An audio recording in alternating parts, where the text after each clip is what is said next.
Historically, most cars have run on gasoline, but that doesn't have to be the case in the future. Other liquid fuels and electricity can also power cars. So what are the differences between these options? And which one's best?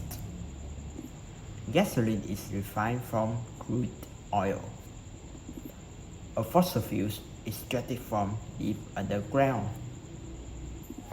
The energy in gasoline comes from a class of molecules called hydrocarbons. There are hundreds of different hydrocarbons in crude oil, and different ones are used to make gasoline and diesel, which is why you can't use them interchangeably.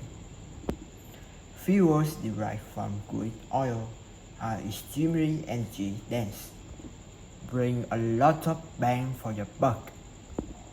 Unfortunately, they have many drawbacks. Oil spills cause environmental damage and cost billions of dollars to clean up.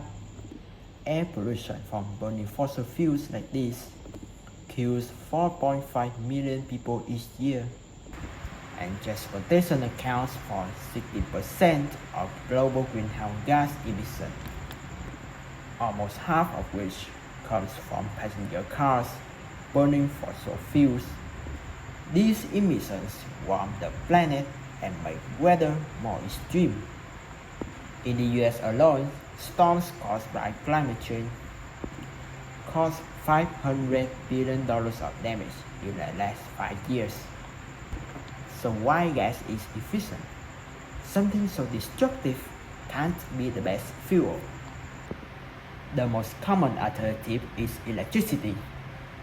Electric cars use a battery pack and electric motor instead of the internal combustion engine found in gas-powered cars, and must be charged at charging stations. With the right power infrastructure, they can be as efficient as gas-powered cars. If powered by electricity generated without fossil fuels, they can avoid greenhouse gas emissions entirely.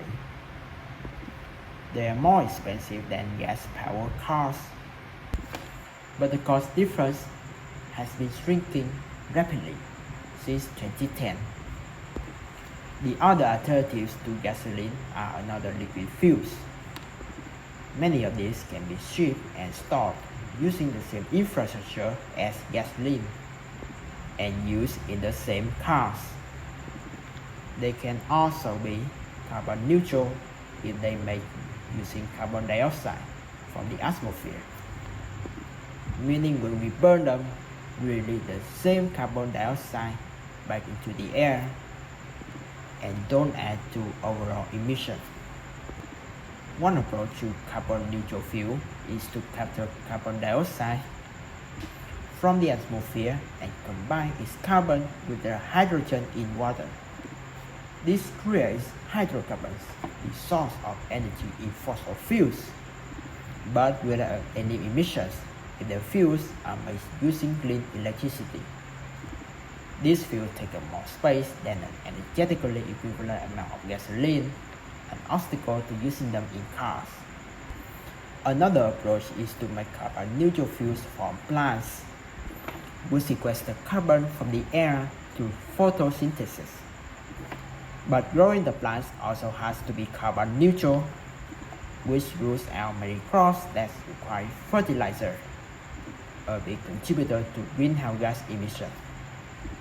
So the next generation of these fuels must be made from either plant waste or plants don't require fertilizer to grow. Biofuels can be about as efficient as gasoline, though not all are. For a fuel to be the best option, people have to be able to afford it. Unfortunately, the high upfront cost of implementing new technologies and heavy subsidies for the producers of fossil fuels mean that almost every green technology is more expensive than its fossil fuels-based cousin. This cost difference is known as a green premium. Governments have already started subsidizing electric vehicles to help make up the difference. In some places, depending on the cost of electricity and gas, electric cars can already be cheaper overall. Despite the higher cost of the car, the other alternatives are trickier for now. Zero carbon liquid fuels can be double the price of the gasoline or more. Innovators are doing everything they can to bring green premiums down, because in the end, the best fuel will be both affordable for consumers and sustainable for our planet.